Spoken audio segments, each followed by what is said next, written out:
সিদ্ধজনে বেদান্তৰ তত্ত্ব ব্যাখ্যা কৰিবলৈ আগবাঢ়িছে।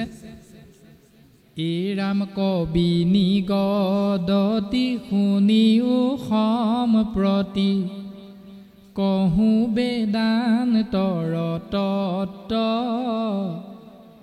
স্বভাৱে যি কৰে দান হোম মহা তপ জপ তীৰ্থ ব্ৰত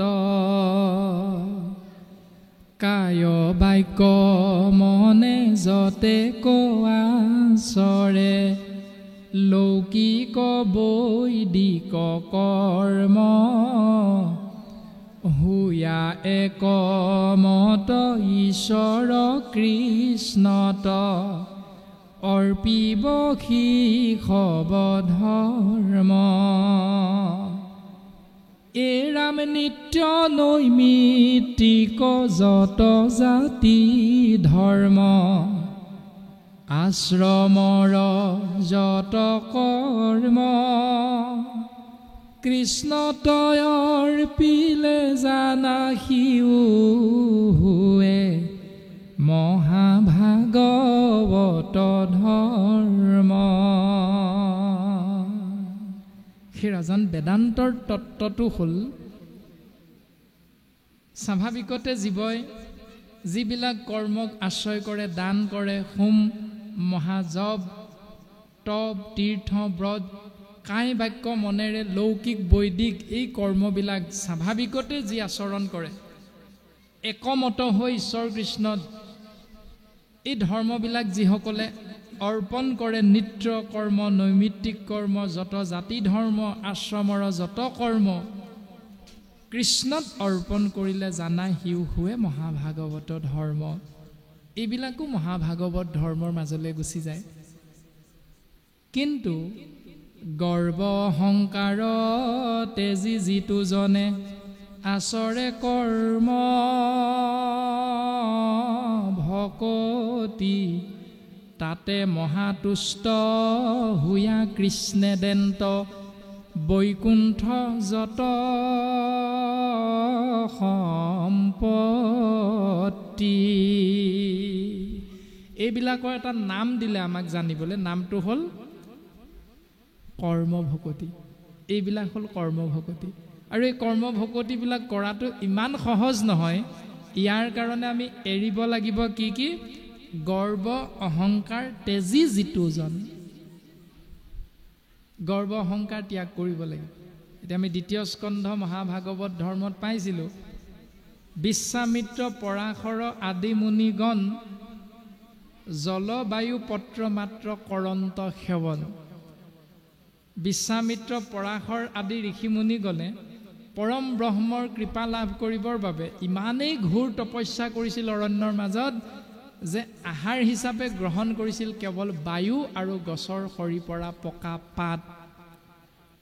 ইমানখিনি কঠোৰ তপস্যা কৰাৰ অন্ততো যেতিয়া স্বৰ্গৰ দেৱৰাজ ইন্দ্ৰই পঠাই দিয়া তিলোত্তমা ৰম্ভা মেনকা আদিবিলাকে আহি সেই মহান মহান তপস্বীবিলাকৰ কাষত গীত নৃত্য বাদ্যৰ আয়োজন কৰে, তেতিয়া কিন্তু তেওঁলোকৰ মনটো বিচলিত হৈ যায়। সেই কৰ্মভকতি আশ্ৰয় কৰাটো ইমান সহজ নহয়। আমিতো কলিৰ মনুষ্য। শালি লাহি অন্ন অৰ্থাৎ শালি লাহি চাউলৰ দৈৰ মিশ্ৰণ সহিতে আমি এগাল এগালমান একাহীমান ভাত খোৱাৰ পাছত আমি যদি ভাবোঁ আমি মনক নিয়ম কৰিব পাৰিম, ইন্দ্ৰিয়বিলাকক নিয়ম কৰিব পাৰিম, তেতিয়াহ'লে বিন্ধ্যগিৰি পৰ্বতটো সাগৰত অনায়াসে উপঙি থাকিব পাৰিব। বিন্ধ্যগিৰি পৰ্বত পানীত সাগৰত অনায়াসে উপঙিব পাৰিব জানো? কেতিয়াও নোৱাৰে। এইটো কেতিয়াও সম্ভৱ নহয়। তদনুৰূপ আমিও কলিৰ মলমতী মনুষ্যই এই কৰ্মভকতিখিনি কৰিব পৰাটো ইমান সহজ বস্তু নহয়। যদি পৰা যায় তেতিয়া কিন্তু তাতে মহাতুষ্ট হুয়া কৃষ্ণে দেন্ত। এই কৰ্মভকতিতে মহাতুষ্ট হৈ ভগৱন্ত পুৰুষে সেই ভক্তজনক বৈকুণ্ঠৰ যত সম্পত্তি কিন্তু প্ৰদান কৰি দিব। কিন্তু এইটো কৰাটো ইমান সহজ নহয়। যদি বোলা ৰাজা অজ্ঞানীৰ ভয় জ্ঞানে সে কৰৈ অন্তৰ কি কৰৈ ভকতি হেন শংকামতি তেজিয়া শুনা উত্তৰ। হে ৰাজা, তুমি যদি ভাবিছা অজ্ঞানীৰ ভয় জ্ঞানৰ দ্বাৰাহে আঁতৰি যাব, জ্ঞানীসকলে কৰা ভয়টো জ্ঞান প্ৰক্ৰিয়াৰে মুক্ত হ'ব পাৰিব। কি কৰৈ ভকতি, ভক্তি কি দৰকাৰ?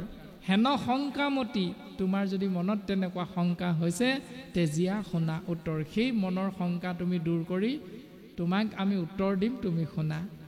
ঈশ্বৰ বিমুখ শুৱে যিটো নৰ, ধৰে বিষ্ণু মায়া তাংক, এহি দেহময়ী বোলে অজ্ঞানত পাশৰে নিজ আত্মাক।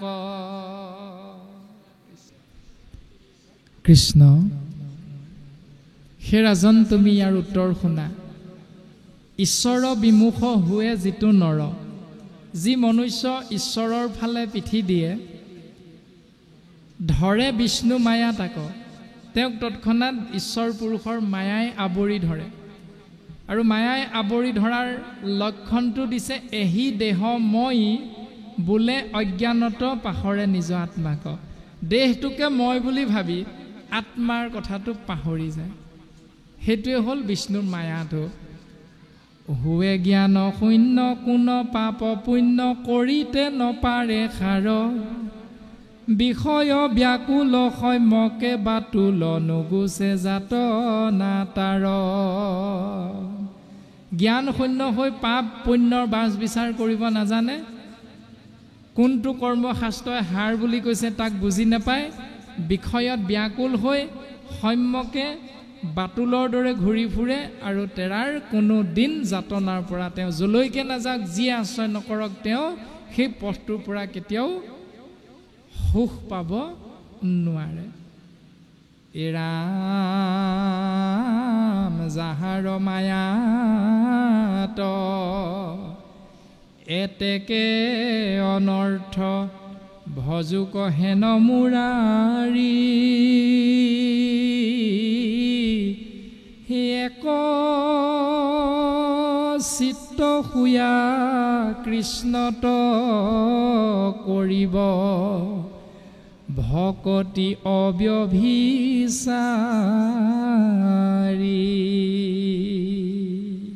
হে ৰাজন নেমি, যাৰ মায়াত এতেকে অনৰ্থ হয়, ওপৰত কৈ অহাবিলাক অনৰ্থ হয় যাৰ মায়াৰ দ্বাৰা, ভজুক হেন মুৰাৰী, সেই মায়া সৃষ্টি কৰা পৰম পুৰুষ প্ৰভু ভগৱন্ত মুৰাৰীক কিন্তু চিন্তা কৰিব লাগিব। তেতিয়া কি লাভ হ'ব? ভকতি অব্যভিচাৰী হ'ব। সেই ভক্তিটোৰ নাম হ'ল অব্যভিচাৰী ভক্তি। আৰু সেই অব্যভিচাৰী ভক্তিৰ দ্বাৰাহে জীৱই ঈশ্বৰ পুৰুষৰ পৰম কৃপাৰ পাত্ৰ হৈ এই মায়াময় সংসাৰৰ মায়া ছেদ কৰি পৰম গতি লাভ কৰিব পাৰে। তাৰ পাছত আমাক সিদ্ধান্ত দিলে ছবিৰ জৰিয়তে, এৰাম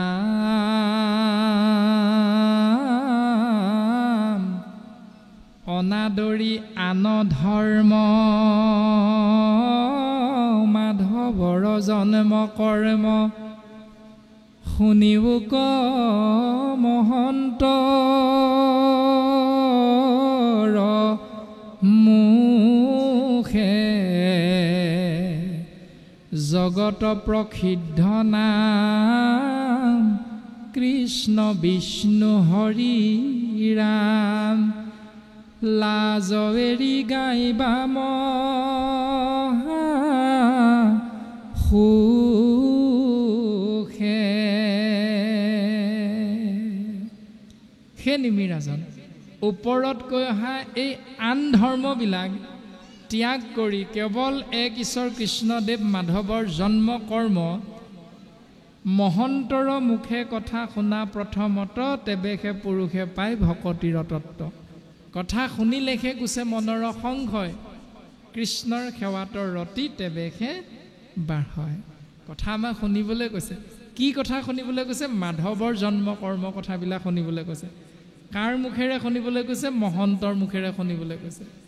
আৰু সেই নামবিলাক কি কি? জগত প্ৰসিদ্ধ নাম, কৃষ্ণ বিষ্ণু হৰি ৰাম। লাজ এৰি গুণ গায়া নাচয়া নন্দতে,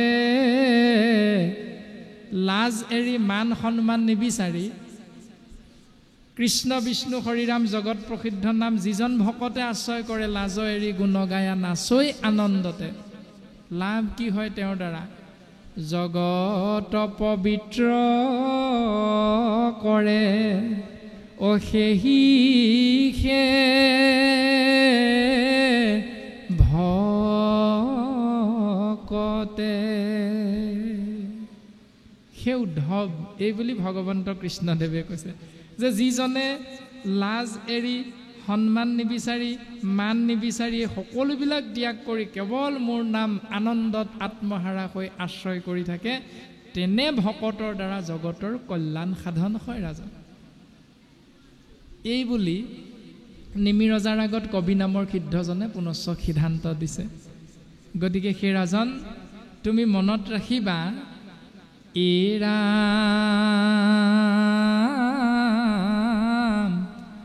লভিয়া মনুষ্য দেহা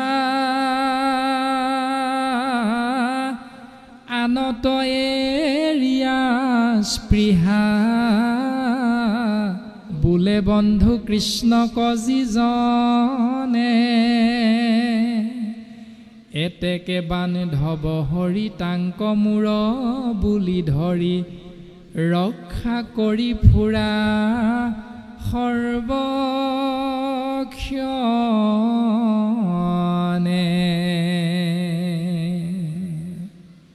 এই মনুষ্য শৰীৰটো লাভ কৰি আন সকলোবিলাক ত্যাগ কৰি যিজনে কৃষ্ণক প্ৰাণবন্ধু বুলি আশ্ৰয় কৰি সেই পথতেই কায় বাক্য মন অৰ্পণ কৰি দিলে এতেকে বান্ধৱ হৰি তেতিয়াই ভগৱন্তৰ বান্ধৱ হিচাপে ভগৱন্ত পুৰুষে তাংক মূৰ বুলি ধৰি প্ৰত্যেক মুহূৰ্ততে সেই বান্ধৱক ৰক্ষা কৰি ফুৰে ৰাজন এৰা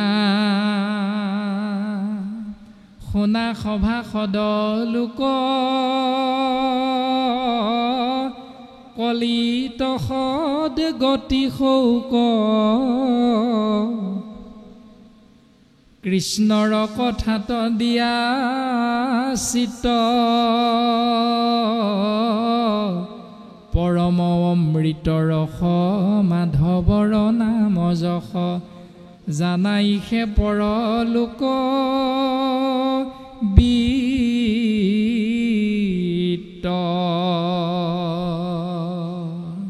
সেই সভাসদবৰ্গ কলিত যদি সদগতি বিচাৰা তেতিয়াহ'লে কেৱল কৃষ্ণৰ কথাত চিত্ত অৰ্পণ কৰা কিয়নো পৰম অমৃতৰ ৰস মাধৱৰ নাম যশ জানা ইহে পৰলোক বিত্ত বিত্ত মানে ধন এই লোকৰ পৰা পৰলোকলৈ যাবৰ বাবে একমাত্ৰ সাৰথি হ'ল একমাত্ৰ সহায় হ'ল কৃষ্ণ নাম ধন আৰু সেই নাম ধন জানি বুজি লৈ সেই সভাসদবৰ্গ তোমালোকে কলিত যদি সদগতি বিচাৰা তেতিয়াহ'লে এইটো নিয়ম আশ্ৰয় কৰিব লাগিব লাগিব লাগিব পুত্ৰ দ্বাৰা গৃহবাস মিছায়াতয় অভিলাষ সবে সপোনৰ নিধি প্ৰায় যত খানচা ধন ধান যায় বেতে যেতি ক্ষণে প্ৰাণ সংগে একৰতিও নাযায় মোৰ পুত্ৰ মোৰ ধন মোৰ জন মই হলো মহাজন এই সকলোবিলাক মিছা বুলি কৈছে এইবিলাকক আশা কৰা মানে একো একোটা সপোন বুলি কৈছে যত খানচা ধন ধান যাইবে যেতি ক্ষণে প্ৰাণ সংগে একৰতিও নাযায় যিমান ধন ধান তেজক পানী কৰি সাৰক মাটি কৰি ঘটিছা এইবিলাক যেতিয়াই শৰীৰটোৰ পৰা প্ৰাণতত্ত্ব আত্মাতত্ত্ব ওলাই গুচি যাব সংগে অৰ্থাৎ লগত কিন্তু এক ৰতিও নাযায় এই ৰামে দুখ কৰি ধন ধান আৰে যে তমানে কৃষ্ণে এৰিলাতে তাংক খাইবে হবে আনে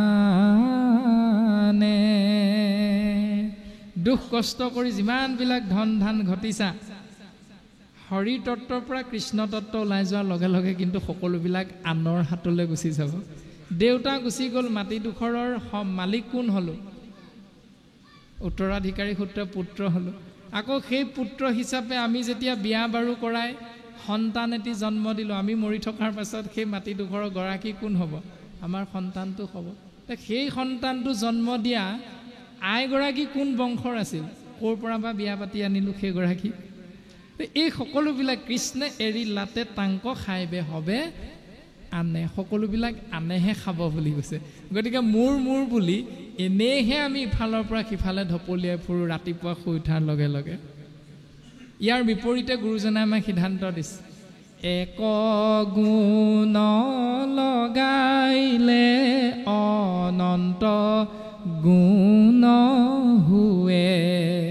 ঈশ্বৰত যদি এগুণ অৰ্পণ কৰি দিয়ে, ঈশ্বৰে অনন্ত গুণ দিয়ে। নাজানি মুগুধ হবে ধন সাঞ্চি থৱে। এই পৰম সত্যটো নুবুজাৰ কাৰণে, নজনাৰ কাৰণে বেংক বেলেঞ্চটো আপুনি মই বঢ়াই বঢ়াই গৈ থাকোঁ। যদি কেনেবাকৈ ভকতৰ কেইজনমান ব্যক্তিয়ে প্ৰাথমিকৰ সহায়ৰ বিষয়টো উত্থাপন কৰিবলৈ এজন ব্যক্তিৰ আগত উপস্থিত হয়, তেতিয়া সেই ব্যক্তিজনক যদি কোৱা যায় বোলে বা নামঘৰ ভাগৰ উন্নয়নৰ কামটো আমি আগবঢ়াবলৈ লৈছোঁ আপোনাৰ ফালৰ পৰা, যদি টকা 5,000 মান দিয়ে আমি নথৈ আনন্দিত হওঁ। এই নাই 5,000টো বাদ দিয়া, মই 500 টকাও দিব নোৱাৰোঁ তোমাক, কাৰণ মোৰ এই আগন্তুক ল'ৰাৰ বিয়া আহি আছে, এই মোৰ যোৱা মাহত মোৰ মানুহজনী অপাৰেশ্যন এটা কৰি অনা হ'ল, গতিকে মোৰ হাতত যি আছিল সকলো উদং এতিয়া মই ক'ত পাওঁ বিচাৰিহে ফুৰিছোঁ, মোকে দিয়াহে পাৰিলে। এই যে আমাৰ ভাৱনাবিলাক থাকে, ঈশ্বৰলৈ আমি দিবলৈ বেয়া পাওঁ, মোৰ বুলি ভাবি থকা সেই অস্থায়ী মিছা সেই বস্তুবিলাকত আমি ধনবিলাক খৰচ কৰি ভাল পাওঁ। এইটোৰ জৰিয়তে কিন্তু জীৱৰ কল্যাণ সাধন নহয় বুলি আমাক শাস্ত্ৰই সিদ্ধান্ত দিছে। শৰীৰো থাকিবে পৰি কলেখে যায় বালৰি, বিষম যাতনা যম ঘৰে, গুণী চাৱা স্থিৰমতি কৃষ্ণ বিনে নাহি গতি, লৈতান্ত শৰণ সত্তৰে। সাত্বিক ভাৱাপন্ন হৈ সেই সৰ্বশক্তিমান ঈশ্বৰ কৃষ্ণদেৱৰ চৰণত শৰণাপন্ন হোৱা সেই জীৱ, এই বুলি গুৰুজনে আমাক উপদেশ প্ৰদান কৰিছে। বিশ্ববিখ্যাত বিশ্ববিজয়ী আলেকজেণ্ডাৰে তেওঁৰ অনুচৰবৰ্গক কৈ থৈ গৈছিল, মই নিজ বাহুবলেৰে বিশ্ব বিজয় কৰিলোঁ, কিন্তু মই নিজক জয় কৰিব নোৱাৰিলোঁ। অৰ্থাৎ কাম, ক্ৰোধ, লোভ, মোহ, দম্ভ, দস্য, অহংকাৰ এইবিলাকক মই কিন্তু দমন কৰিবলৈ নিশিকিলোঁ, নোৱাৰিলোঁ দমন কৰিব। যদি মই পাৰিলোহেঁতেন তেতিয়াহ'লে মই ডায়জিনিছ হ'বলৈ ভাল পালোহেঁতেন। ডায়জিনিছ তেনে এজন বিশ্ববিখ্যাত ব্যক্তি, যিজনে পৃথিৱীখন নিজ বাহুবলেৰে জয় কৰা নাই, কিন্তু তেওঁ ঈশ্বৰক ধ্যান কৰি যোগ বলেৰে, যোগ সাধনাৰ বলেৰে কিন্তু তেওঁ মনক ইন্দ্ৰিয়বিলাকক দমন কৰিব পাৰিছিল, লোভ নিয়ন্ত্ৰণ কৰিব পাৰিছিল, কামনা বাসনা নিয়ন্ত্ৰণ কৰিব পাৰিছিল, অহংকাৰ, দম্ভ, খং, ৰাগবিলাক নিয়ন্ত্ৰণ কৰিবলৈ শিকিছিল তেওঁ। সেয়া কথা কৈ থৈ গৈছে বিশ্ববিখ্যাত বিশ্ববিজয়ী আলেকজেণ্ডাৰে। দ্বিতীয় কথাটো আলেকজেণ্ডাৰে কৈ থৈ গৈছে অনুচৰবৰ্গক, মই যেতিয়া মৰিম, মোক যেতিয়া শ্মশানলৈ লৈ যোৱা হ'ব কফিনত ভৰাই, তেতিয়া মোক এনেকৈ নিবা কফিনটোৰ পৰা যাতে মোৰ 2খন হাত বাহিৰলৈ ওলাই থাকে। বোলে কিয়? জগতে বুজি পাওক, বিশ্ববিখ্যাত বিশ্ববিজয়ী আলেকজেণ্ডাৰ এখন সংসাৰলৈ আহোঁতে খালী হাতে আহিছিলে। মাটি বাৰী, ঘৰ দুৱাৰ, ধন সম্পত্তি, এই পৃথিৱীৰ যিমানবিলাক জয় কৰিলে এইবিলাক মাজতেহে পালে। যাবৰ সময়তো খালী হাতেই যাব লগা হ'ল, একো নিব নোৱাৰিলে। যিমানবিলাক বাহুবলেৰে জয় কৰিলে তাৰ এক ৰতিও আলেকজেণ্ডাৰ লৈ যাব নোৱাৰিলে। এইটো কথা জগতে বুজি পাওক। 3 নম্বৰ সিদ্ধান্তটো দিছে যে মোক যিকেইজনে কফিনত ভৰাই কান্ধত তুলি শ্মশানলৈ মোৰ কফিনটো লৈ যাব, সেইকেইজন কিন্তু এলাপেচা ব্যক্তি হ'লে নহ'ব, সেইকেইজন হ'ব লাগিব পৃথিৱীৰ সৰ্বশ্ৰেষ্ঠ ডাক্তৰ কেইজন বোলে কিয় জগতে বুজি পাওক যে ডাক্তৰ কেতিয়াও ভগৱান নহয় ডাক্তৰেও আলেকজেণ্ডাৰক বচাব নোৱাৰিলে যিমান বিশ্ববিখ্যাত ডাক্তৰ নহওক কিয় তেওঁ কেতিয়াও ভগৱান হ'ব নোৱাৰে এই পৰম সত্যকেইটাৰ লগত আলেকজেণ্ডাৰে আমাক চিনাকি কৰি থৈ গৈছে এইখিনি সাধাৰণ জ্ঞানেৰেও আমি বুজি পাওঁ আৰু বৰ্তমান কৃপালু শ্ৰীমন্ত শংকৰদেৱ গুৰুজনাই পদবন্ধে আমাক সিদ্ধান্ত দি গ'ল যে গুণী চোৱা স্থিৰমতি কৃষ্ণ বিনে নাহি গতি লয়োতান্ত শৰণ সত্তৰে সাত্বিক ভাৱাপন্ন হৈ সেই ঈশ্বৰ কৃষ্ণদেৱৰ চৰণ কমললৈ আগবাঢ়ি যোৱা সেই জীৱ তেতিয়াহে এই সংসাৰৰ পৰা পৰম গতি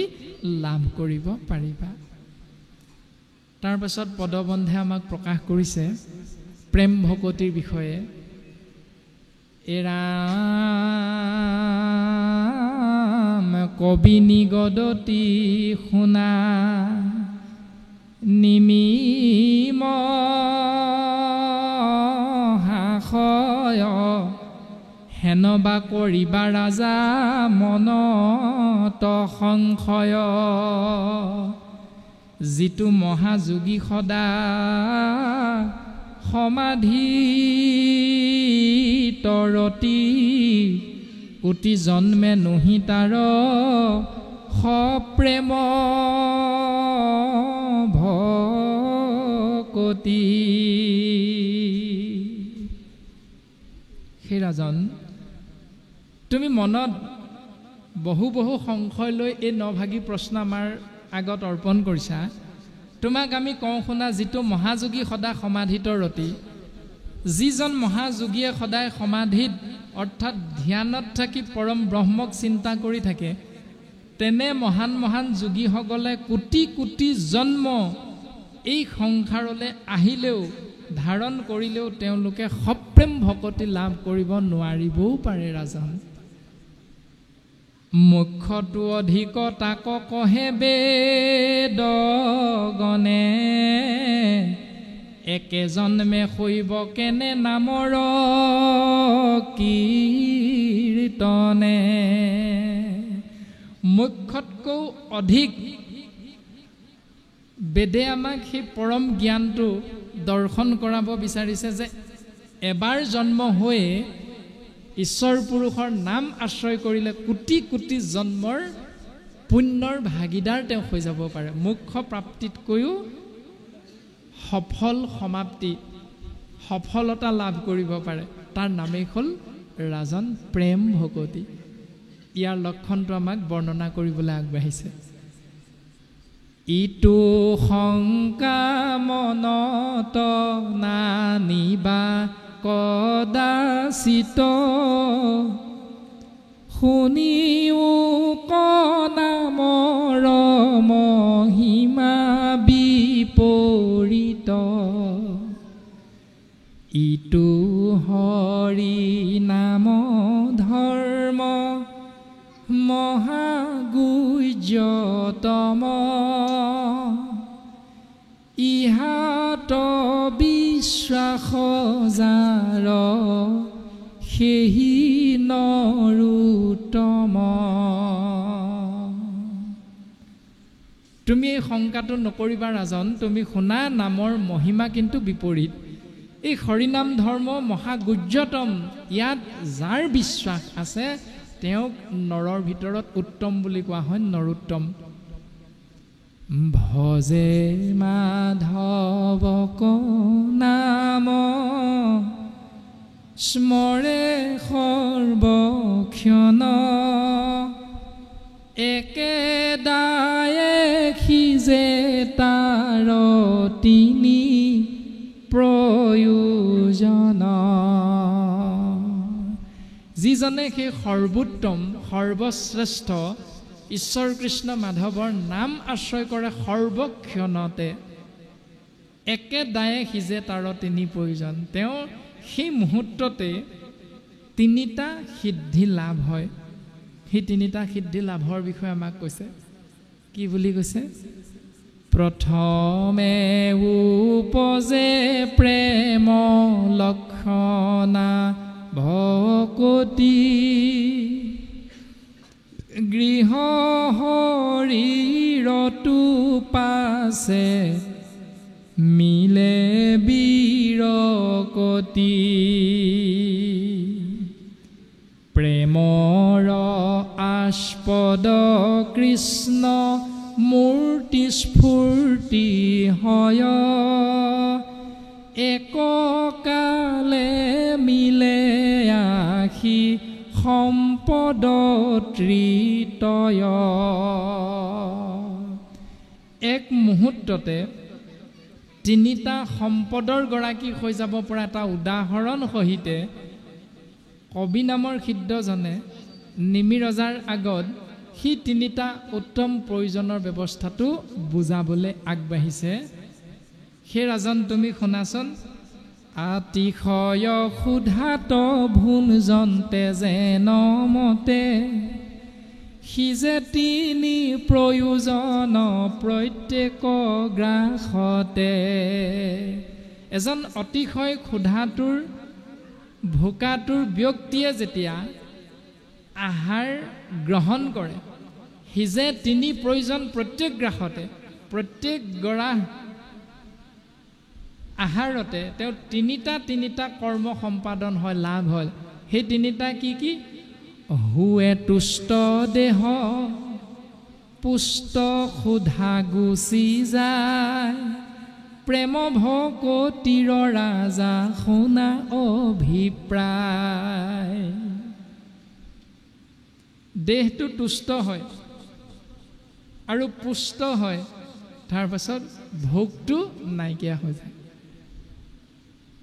এই তিনিটা কৰ্ম এগৰা ভাত খাই দিয়াৰ লগে লগে সেই শৰীৰধাৰী মনুষ্যৰ শৰীৰৰ পৰা নাইকিয়া হৈ যায় তিনিটা পৰম সম্পদ প্ৰত্যেক গৰা ভাকত সিদ্ধতে আহাৰতে এজন ভোকাটোৰ ব্যক্তিৰ লাভ হয় ঠিক তেনেকৈ প্ৰথমে উপজে প্ৰেম লক্ষণা ভকতি প্ৰথম কৃষ্ণ নাম আশ্ৰয় কৰাৰ লগে লগে সেই সৰ্বোত্তম মনুষ্যজনৰ ভকতজনৰ কি দৰ্শন পোৱা যায় প্ৰেম লক্ষণ ভকতিৰ চিহ্নটো তেওঁৰ শৰীৰত মনত বাক্যত দৰ্শন পোৱা যায় 2 নম্বৰতে গৃহ শৰীৰতো পাছে মিলে বিৰকতি গৃহৰ প্ৰতি বিৰকতি ভাৱ জন্মে শৰীৰৰ প্ৰতি বিৰকতি ভাৱ জন্মে অৰ্থাৎ শৰীৰটো যে বিনাশী শৰীৰটো যে মই নহয় আত্মাহে যে মই আত্মা যে অবিনাশী এই পৰম সত্যৰ লগত মুখামুখি হৈ যায় প্ৰেমৰ আস্পদ কৃষ্ণ মূৰ্তি স্ফূৰ্তি হয় সেই প্ৰেমৰ উৎসটো যে কেৱল শংখ চক্ৰ গদা পদ্মধাৰী শ্যাম বৰণীয়া ঈশ্বৰ কৃষ্ণদেৱৰ মূৰ্তি স্ফূৰ্তি আনন্দ মনেৰে আশ্ৰয় কৰিলে যে তাৰ দ্বাৰাহে এইটো বুজি পোৱা যায় এই তিনিটা কাৰ্য সুন্দৰভাৱে এজন ভকতে লাভ কৰিব পাৰে এৰা অল্প ভকতিত হুৱে প্ৰেমৱাতি পুষ্ট কিঞ্চিত ভোজনে যেন কিছুমান তুষ্ট উপজে পৰম প্ৰেম একান্ত ভজনে মিলে মহাতুষ্ট যেন প্ৰচুৰ ভোজনে অল্প ভকতিতে হুৱে প্ৰেম আতি পুষ্ট এবাৰ কৃষ্ণ বুলি কোৱাৰ লগে লগে মনটো প্ৰফুল্লিত হৈ যায় আনন্দিত হৈ যায় কিঞ্চিত ভোজনে যেন কিছুমান তুষ্ট অলপ আহাৰ গ্ৰহণ কৰাৰ লগে লগে কিছুমান ব্যক্তি কিন্তু তুষ্ট হৈ যায় কিছুমানক কিন্তু সেই অকণমান অলপ আহাৰ দি দিলে তুষ্ট নহয় আৰু অলপ লাগে উপজে পৰম প্ৰেম একান্ত ভজনে ঠিক তেনেকৈ কায় বাক্য মন তিনিওটা চিত্ত এক কৰি লৈ যেতিয়া একান্তভাৱে ঈশ্বৰৰ চৰণত অৰ্পণ কৰি সেৱা কৰিব মিলে মহাতুষ্ট যেন প্ৰচুৰ ভোজনে যেনেকৈ বহুত আহাৰ খাই দিয়াৰ লগে লগে পৰম তৃপ্তি অনুভৱ কৰোঁ ভোকটো একেবাৰে গুচি যায় আৰু নেখাওঁ কৰি যোৱা যিটো ব্যৱস্থা এই আৰু নালাগে আৰু বাপ একদম সুন্দৰভাৱে হৈ গৈছে ঠিক তেনেকৈ কায় বাক্য মন চিত্ত এক কৰি লৈ উপজে পৰম প্ৰেম একান্ত ভজনে একান্তভাৱে ঈশ্বৰক চিন্তা কৰিলে ভক্তিয়ে পূৰ্ণতা লাভ কৰিব পাৰে এই ৰামে প্ৰেম ভাবে এহি মতে একান্তে ভজন্তে পৰম প্ৰসাদ পাৱে মাধৱ তহন্তে বিৰকতি ভকতি ঈশ্বৰ মহাজ্ঞান উপজৈ ভকতে পাৱে আপুনি প্ৰমাণ। প্ৰেমপূৰ্ণভাৱে এহিমতে যেতিয়া একান্তভাৱে সত্যে এক ঈশ্বৰৰ চৰণ কমলত ভজনা কৰি থাকে তেতিয়াহ'লে সেইজনৰ লাভ কি হয়? পৰম প্ৰসাদ পাৱে মাধৱত হন্তে। ঈশ্বৰ পুৰুষৰ পৰম কৃপা লাভ কৰিব পাৰে। কেনেকৈ? হুয়া এক শৰণ যিজনে শুনৈ আক। এই মহাভাগৱতৰ পৰম তত্ত্ব কৃষ্ণ কথা যিজনে এশৰণীয়াকৈ শুনিব, হুয়া এক শৰণ যিজনে শুনৈ আক, ইয়াক অৰ্থাৎ এই মহাভাগৱতৰ কৃষ্ণ নাম যিজনে এশৰণীয়াকৈ শুনিব, লাভ কি হ'ব? পাৱৈ পৰম পদ সুখে নিস্তৰৈ মায়াক। তেওঁ মায়াৰ পৰা হাত সাৰি ঈশ্বৰ পুৰুষৰ পৰম কৃপা ধন্য হ'ব পাৰিব। সেই পৰম পদকেইটাৰ কথা কৈছে। কি কি? মাধৱৰ কৃপা পৰম প্ৰসাদ বুলি কৈছে। পৰম পদ, শালুক্য, সাজুৰ্য, সাৰূপ্য, সামীপ্য আৰু মুখ্য বা নিৰ্বাণ। কোনজনে পাব? এশৰণীয়া হোৱা পৰম ভকতজনেহে লাভ কৰিব। দ্বিশৰণীয়া, ত্ৰিশৰণীয়া, বহুশৰণীয়াজনে সেই পৰম পদকেইটা কিন্তু দাবী কৰিব নোৱাৰে। কেনেকৈ প্ৰমাণটো পাম? বিদ্যালয়ত নাম লগাই দিয়া আমাৰ পিতৃ মাতৃৰ সন্তান ৰূপী ছাত্ৰবিলাকে শ্ৰেণীকোঠাত শিক্ষকজনে 45 মিনিট সময় যি পাঠ দান দিয়ে, জ্ঞান দিয়ে, সেই জ্ঞান আশ্ৰয় কৰি বছৰেকীয়া পৰীক্ষাত যেতিয়া অৱতীৰ্ণ হৈ প্ৰশ্ন কাকতৰ উত্তৰ লিখে, তেতিয়া সেই শ্ৰেণীকোঠাৰ জ্ঞানেৰে পৰিপুষ্ট হোৱা ছাত্ৰসকলৰ 10জনমান প্ৰথম বিভাগত উত্তীৰ্ণ হয়, 30জনমান দ্বিতীয় বিভাগত উত্তীৰ্ণ হয়, 40জনমান তৃতীয় বিভাগত উত্তীৰ্ণ হয় আৰু 20জনমান অনুত্তীৰ্ণ হয়, মানে ফেইল কৰে। এতিয়া প্ৰশ্নটো হ'ল, ফেইল কৰা কিজন চাকৰিৰ দাবীদাৰ হ'বনে নহয়? এতিয়া নহয়। ডাক্তৰ ইঞ্জিনিয়াৰৰ যেতিয়া চাকৰিৰ পদটো চৰকাৰে ঘোষণা কৰিব, APS বিষয়া, IS বিষয়া পদৰ যেতিয়া চাকৰিটো খুলি দিব, চৰকাৰে মুকলি কৰি দিব, তেতিয়া তাত ইণ্টাৰভিউ দি চাকৰিটো পাবৰ বাবে সেই দাবীদাৰ কোনজন হ'ব? প্ৰথম বিভাগত উত্তীৰ্ণজন, দ্বিতীয় বিভাগত উত্তীৰ্ণজন নে তৃতীয় বিভাগত উত্তীৰ্ণজন? কোনজন? প্ৰথম বিভাগত উত্তীৰ্ণজন সেই পদকেইটাত ইণ্টাৰভিউ দি উত্তীৰ্ণ হয় সেই পদকেইটাৰ প্ৰথম দাবীদাৰ হ'ব সেইকেইজন, যিকেইজনে প্ৰথম বিভাগত উত্তীৰ্ণ হৈছিল বিদ্যালয়ৰ পৰীক্ষাত। সেইটো আমি সকলোৱে বুজি পাওঁ। এতিয়া সেই প্ৰথম বিভাগত উত্তীৰ্ণ হ'বলৈ পালে কেলে? কাৰণ তেওঁলোকে মনোযোগেৰে শিক্ষকে দিয়া জ্ঞানটো আশ্ৰয় কৰিছিল। সেইকাৰণে তেওঁলোকে সুখেৰে এই সংসাৰত বৰ্তি থাকিব পাৰিলে। অৰ্থাৎ হাজিৰা কৰি দুবেলা দুসাঁজ খাবলৈ দুখ কষ্ট কৰাতকৈ ডাক্তৰ ইঞ্জিনিয়াৰ হৈ একে মাহতে 1 লাখ টকা দৰমহা পোৱা চাকৰিটো পাই গ'ল। কাৰণ তেওঁলোকে শিক্ষকে দিয়া জ্ঞানটো মনোযোগেৰে শুনিছিল। আৰু শাস্ত্ৰটো সেই কথাটোকে আধ্যাত্মিক জ্ঞানেৰে কৈছে যে ঈশ্বৰ এজন, তেওঁৰ ওচৰলৈ আহিবলৈ হ'লে একান্তভাৱে আহিব লাগিব। অৰ্থাৎ এক যুগ অন্ত, কান্ত মানে হ'ল স্বামী। জীৱাত্মাৰ স্বামী হ'ল এজন, নাম হ'ল পৰমাত্মা। আৰু শাস্ত্ৰই কৈছে সেই পৰমাত্মাৰ নাম কৃষ্ণ তত্ত্ব। তো সেই কৃষ্ণ তত্ত্বকে স্বামী ৰাম নেৰুৱাৰ চৰণ তোমাৰ, সেই স্বামী ৰাম তোমাৰ চৰণ আৰু কোনোদিন নেৰু, ইবাৰ কৰোণাময় হৰি কমলাপতি মোৰে নচাৰিবা নাৰায়ণ। প্ৰভু, তোমাকে আমি স্বামী বৰণ কৰিছোঁ, তুমি যেন আৰু আমাক কোনোদিন তোমাৰ চৰণৰ পৰা আঁতৰাই নপঠোৱা। সেইজনহে সেই 5টা পৰম পদৰ দাবীদাৰ বুলি শাস্ত্ৰই আমাক সিদ্ধান্ত দিছে। এইখিনি আমি আধ্যাত্মিক চিন্তাৰ মাজলৈ যাওঁতে আমি বাস্তৱ পৃথিৱীখনৰ এই জ্ঞানৰ জৰিয়তেও আমি চিন্তা কৰি ল'ব পাৰোঁ। তাৰ পাছত সিদ্ধান্ত দিলে, এই ৰামে হেন শুনি নিমিদো নাই, দিলন ত উত্তৰ কহিব লক্ষণ আবে মহাভকতৰ। তাৰ পাছত নিমি ৰজাই আকৌ প্ৰশ্ন কৰিছিল নহয় মহাভকতৰ বিষয়ে জানিবলৈ।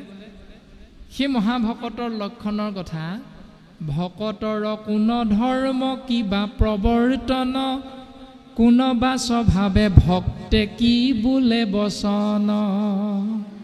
ভকতৰ ধৰ্মটো কেনেকুৱা, ভকতৰ কৰ্মটো কেনেকুৱা, কেনেকুৱা স্বভাৱ ভকতৰ হ'ব লাগে, আৰু ভকতৰ মুখেৰে উচ্চাৰিত বাক্য কেনেধৰণৰ হোৱাটো শাস্ত্ৰই কৈছে।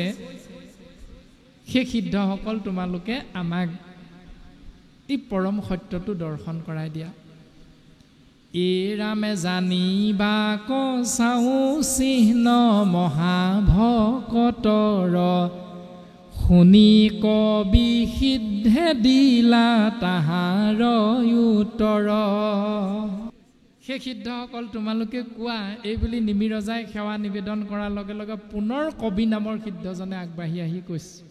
কি বুলি কৈছে?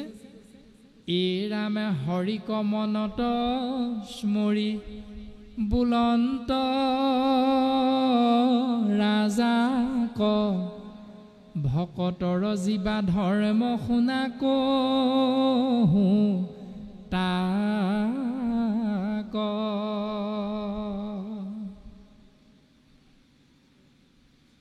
কবি নামৰ সিদ্ধজনে সৰ্বপ্ৰথম কাক চিন্তা কৰি লৈছে?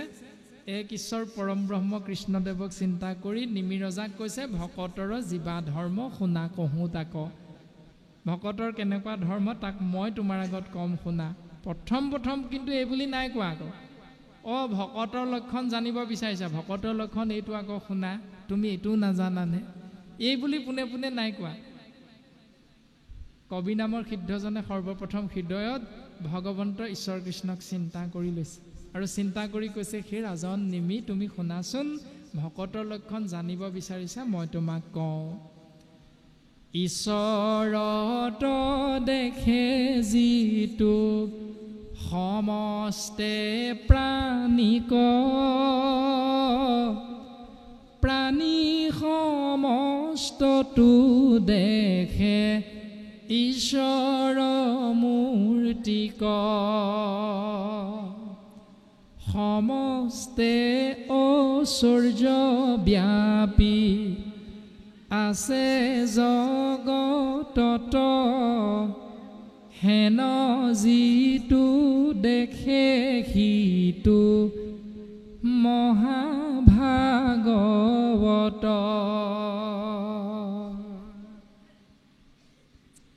উদ্ধৱৰ আগত কৃষ্ণদেৱে ক'লে, মই বিনে ভকতে নিচিন্তে কিছু আন, ময়ো ভকতত পৰে নজানো আন। উদ্ধৱ, ভকতৰ লক্ষণটো যিহেতু কেৱল মোক চিন্তা কৰি থকা, সেইকাৰণে ময়ো আকৌ ভকতৰ বাহিৰে বেলেগ কাৰো কথা চিন্তা নকৰোঁ। আৰু এই মুহূৰ্তত কবি নামৰ সিদ্ধজনে নিমি ৰজাক কৈছে, উদ্ধৱৰ আগত ভগৱন্ত পুৰুষে কৈছিল, সমস্ত ভূততে ব্যাপী আছো মই হৰি। হেৰা উদ্ধৱ, মই সমস্ত ভূততে ব্যাপ্তমান হৈ আছোঁ, সমস্তকে মানিবা তুমি বিষ্ণু বুদ্ধি কৰি।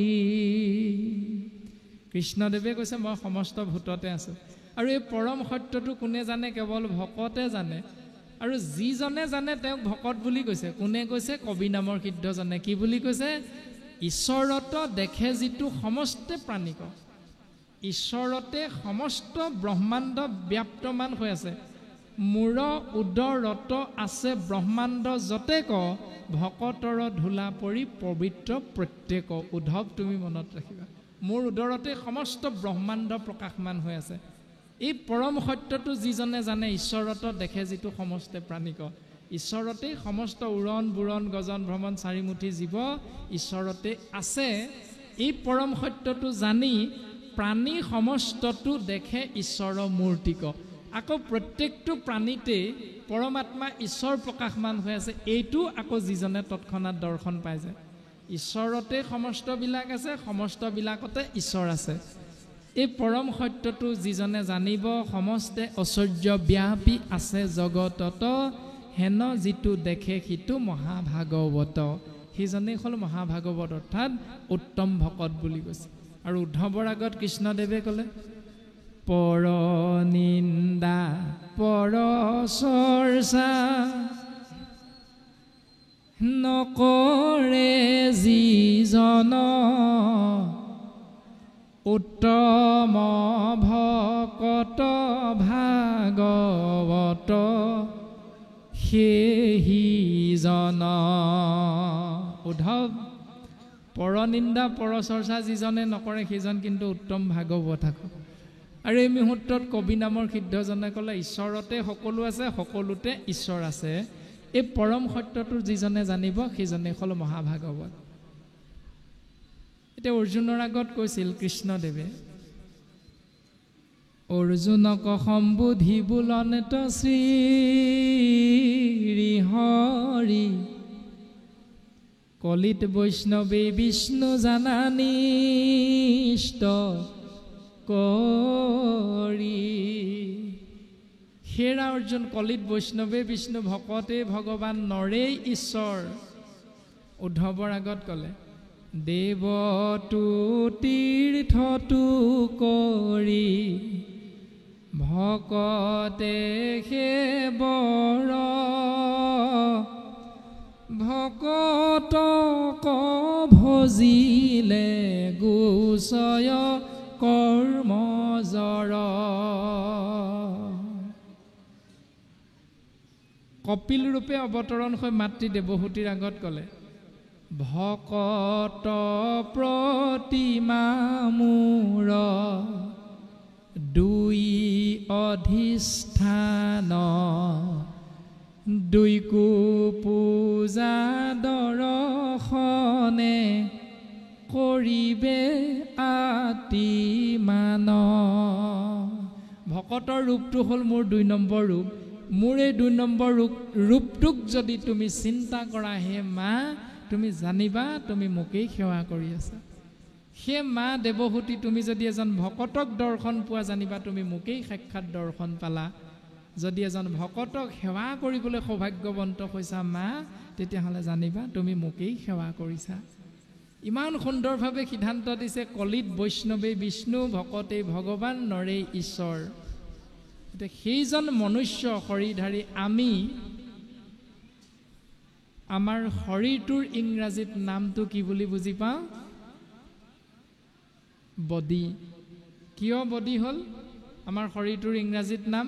কাৰণ আমাৰ শৰীৰটোৰ ভিতৰত আত্মা তত্ত্ব আছে। কোন? ৰাম তত্ত্ব। কেনেকৈ আছে? যিহেতু চৈতন্যপূৰ্ণ পৰমাত্মা ৰূপে হৰি, অ হৃদয়ত আচন্ত প্ৰকাশী, তাতে সে ইন্দ্ৰিয়গণ ভূত প্ৰাণ বুদ্ধি মন, যত কজ প্ৰৱৰ্তে যতে কজৰ ৰাখি। নামঘোষা শাস্ত্ৰত মাধৱ গুৰুজনাই ক'লে, আমাৰ শৰীৰটো 5টা ভূতেৰে গঠিত। ক্ষিতি, অপ, মৰুত, ব্যোম, তেজ, মাটি, পানী, বায়ু, অগ্নি, আকাশ। নামটো হ'ল যিজনে সৃষ্টি কৰিছে, তেওঁৰ নাম ভগৱান। ভ মানে ভূমি অৰ্থাৎ পৃথিৱী, গ মানে গগন অৰ্থাৎ আকাশ, ও মানে বায়ু, আ মানে অগ্নি, ন মানে নীৰ অৰ্থাৎ পানী। মাটি, পানী, বায়ু, অগ্নি, আকাশ, ক্ষিতি, অপ, মৰুত, ব্যোম, তেজ। এই পঞ্চভূতে বিশ্ব ব্ৰহ্মাণ্ড গঠিত, আৰু আমাৰ শৰীৰটো এই পঞ্চভূতেৰে গঠিত। ইয়াত কেইটা তত্ত্ব আছে? 24টা তত্ত্ব আছে। কি কি? 5টা কৰ্মেন্দ্ৰিয়, হাত, ভৰি, গুহ্য, লিংগ আৰু মুখ, এই 5টা কৰ্মেন্দ্ৰিয় এই কাম কৰি থাকে। 5টা জ্ঞানেন্দ্ৰিয়, চকু, কাণ, নাক, জিভা আৰু ছাল, এই 5টা জ্ঞানেন্দ্ৰিয়। 10 প্ৰাণ আছে, প্ৰাণ, অপান, দান, উদান, সমান, দেৱদত্ত, ধনঞ্জয় আদিকে ধৰি 10টা প্ৰাণ শক্তি আমাৰ শৰীৰটোত আছে, সমান 20। মনৰ 4টা ৰূপ, মন, চিত্ত, বুদ্ধি আৰু অহংকাৰ, এই 24টা তত্ত্ব। এতিয়া এই 24টা তত্ত্ব জড় ৰাশি বুলিহে ক'লে আমাৰ শাস্ত্ৰই, যতেক জড় ৰাশি, এইবিলাক প্ৰৱৰ্তন হৈ আছে, কিন্তু এইবিলাক জড় ৰাশি। ইয়াক চৈতন্য কোনে কৰি ৰাখিছে? পৰম আত্মা শৰীৰৰূপে আমাৰ হৃদয়ৰ মাজত প্ৰকাশমান হৈ আছে। সেইকাৰণে আমাৰ শৰীৰটোৰ নাম হ'ল বডি। এতিয়া ইয়াৰ পৰা আত্মা তত্ত্বটো ওলাই গুচি গ'লে আমাৰ শৰীৰটোৰ নাম বডি আছিল, বডিৰ বিপৰীতে আমাৰ নামটো কি হৈ যায়? ডেড বডি হৈ যায়। আত্মা তত্ত্ব থাকিলে বডি, আত্মা তত্ত্ব ওলাই গ'লে ডেড বডি। ডেড বডিটো ক'লৈ নিওঁ এতিয়া? তেজক পানী কৰি, সাৰক মাটি কৰি 3 মহল ঘৰ এটা বনালে, পুত্ৰ কন্যাই কি কৰোঁ, ঘৰটো চোৱা হ'ব বুলি সেইজন ব্যক্তিক তৎক্ষণাত চোতাললৈ উলিয়াই লৈ যাওঁ। ডেড বডি হৈ গ'ল, আত্মা তত্ত্ব গুচি গ'ল। আত্মাটো শৰীৰত থকাৰ কাৰণে, অৰ্থাৎ যিটো শক্তিয়ে শৰীৰটো চৈতন্য কৰি আছিল, সেই শক্তিটোৰ নাম শৰীৰটোত বডি হৈ থকালৈকে তাৰ নাম আছিল আত্মা। বডিৰ পৰা ডেড বডি হোৱাৰ লগে লগে আত্মাৰ নামটো আকৌ বেলেগ হৈ যায়, প্ৰেতাত্মা, প্ৰেত আত্মা হৈ যায় সি। গতিকে সেই প্ৰেত আত্মা, অৰ্থাৎ ভূত প্ৰেতগণ পূজে যিটোজন, ভূতক প্ৰেতক পায়, মধ্য মাংস তেজ উচিষ্টক ভুঞ্জে, ফুৰে পুৰা মাছ খায়। যদি সেই ভূত প্ৰেতগণক আমি বছৰে বছৰে ছমাহৰ মূৰত পূজা সেৱা কৰি থাকোঁ, মৃতকৰ অৰ্থে কিবা এটা কৰ্ম যে আমি বছৰে বছৰে কৰি থাকোঁ, এইবিলাক যদি কৰি থাকোঁ, তেতিয়াহ'লে আমি যেতিয়া মৰিম, আমাৰ শৰীৰটোৰ পৰা যেতিয়া আত্মা ওলাই গুচি যাব, আমাৰ আত্মাটো গৈ সেই প্ৰেতাত্মাৰ লগত সেই মধ্য মাংস পোৰা মাছ আহাৰ হিচাপে খাই খাই তেওঁলোকৰ লগত থাকিব লাগিব। আমিতো সেই নৰকৰ জেগাডোখৰ আশ্ৰয় কৰিব কোনেও নিবিচাৰোঁ, কাৰণ আমি অহা নাই নৰকৰ পৰা, আমি আহিছোঁ বৈকুণ্ঠৰ পৰা। আমি যত জীৱ তোমাৰে সেই অংশ। আমি যেতিয়া বৈকুণ্ঠৰ পৰা আহিছোঁ, আমি উভতি যাব লাগিব বৈকুণ্ঠলৈ। ফাংচন এখন চাই থাকি ৰাতি যেতিয়া 3টা বজাত ঘৰলৈ ঘূৰি আহিম, তিনিআলিটোৰ পৰা ঘৰলৈ যাব লাগিছিলে সোঁফালে, গুচি গ'লোঁ বাওঁফালে। ৰাতি 3 বজাত বেলেগ এঘৰত সোমাই কণা মোনাকৈ গোটেই ঘটং ঘাটাং কৰি থাকিলে, এই গিৰিহঁতজনে 3 বজাত উঠি আপোনাৰ মোৰ অৱস্থাটো কি কৰিব বাৰু? কি কৰিব বুজি পাইছে নহয়? ঠিক তেনেকৈ বৈকুণ্ঠৰ আত্মা আমি, বৈকুণ্ঠ আমাৰ স্বগৃহ, বৈকুণ্ঠৰ পৰা আহিলোঁ। এই সংসাৰত থাকি কৰ্ম মাৰ্গ আৰু জ্ঞান মাৰ্গত পৰি আমি যদি নিজৰ স্বগৃহ বৈকুণ্ঠলৈ যোৱা বাটটো পাহৰি এই তিনিআলিটোতে নৰকলৈ গুচি যাওঁ, নৰকত কি হ'ব জানেই নহয়? সেইখিনি কথাকে আমাৰ শাস্ত্ৰই কৈ আছে যে বাটটো ভুল নকৰিবা, আৰু বাটটো চিনাকি কৰি দিবৰ বাবে গুৰুজনাই বৈকুণ্ঠৰ কল্পতৰু পুৰাণৰ সূৰ্য মহাভাগৱত এই শাস্ত্ৰভাগী আমাক দি থৈ গৈছে। ভগৱন্ত পুৰুষে জানে মোৰ সন্তান জীৱবিলাকক পৃথিৱীলৈ পঠিয়ালোঁ, এই মখাই গৈ কি কৰিবগৈ দি নাই। গতিকে বৈকুণ্ঠৰ শাস্ত্ৰ কৃষ্ণ মুখৰ বচন তেওঁ নিজ মুখে কৈ থৈ গৈছে, আৰু নিজ মুখে কৈ থৈ যোৱা সেই পৰম সত্যটো আমি গুৰুচৰিতৰ জৰিয়তেও কথাখিনি বুজি পাব পাৰোঁ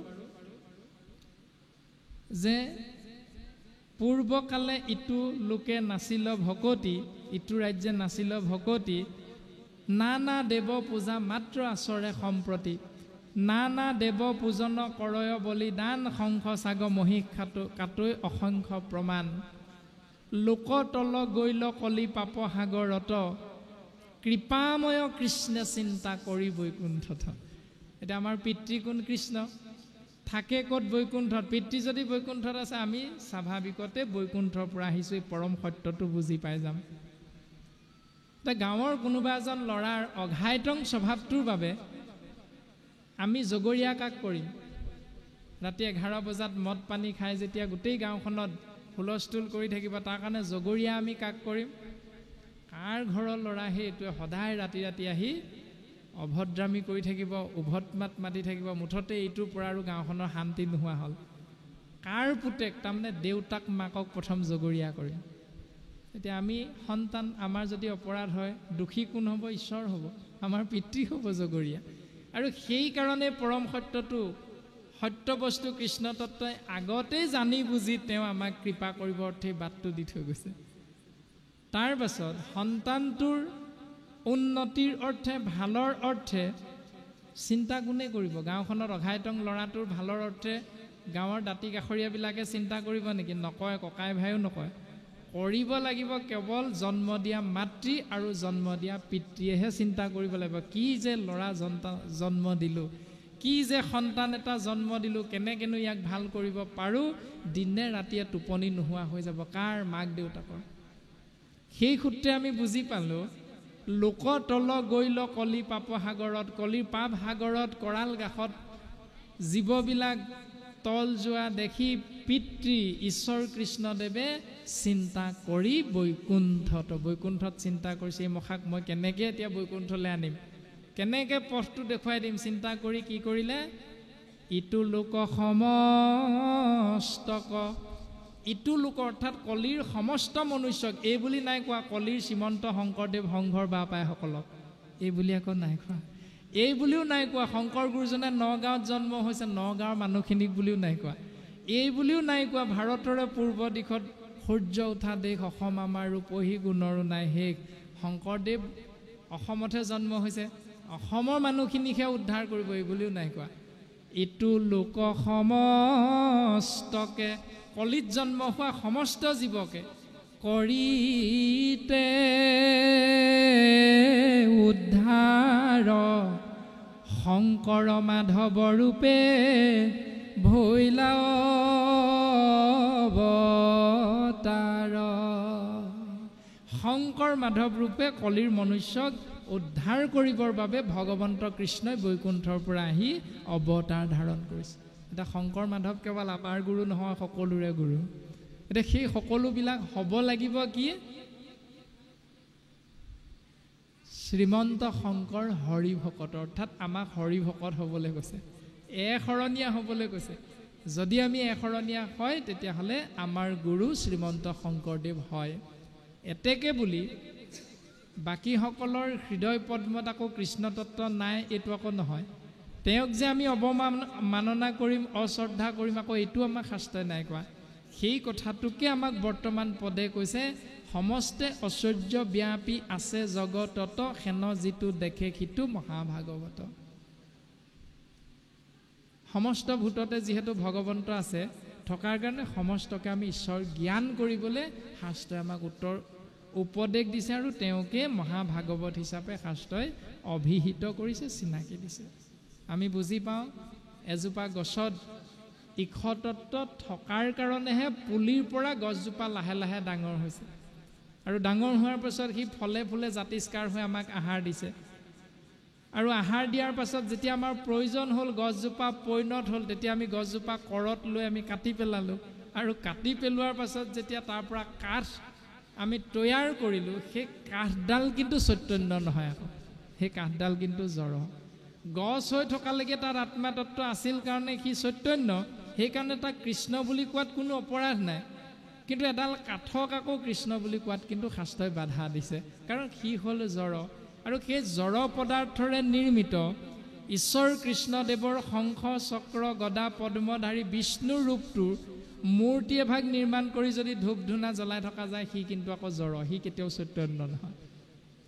তাৰমানে জড় পদাৰ্থৰে নিৰ্মিত ঈশ্বৰ পুৰুষ কৃষ্ণদেৱৰ মূৰ্তি হ'লেও সি কেতিয়াও চৈতন্য নহয়, সি জড়।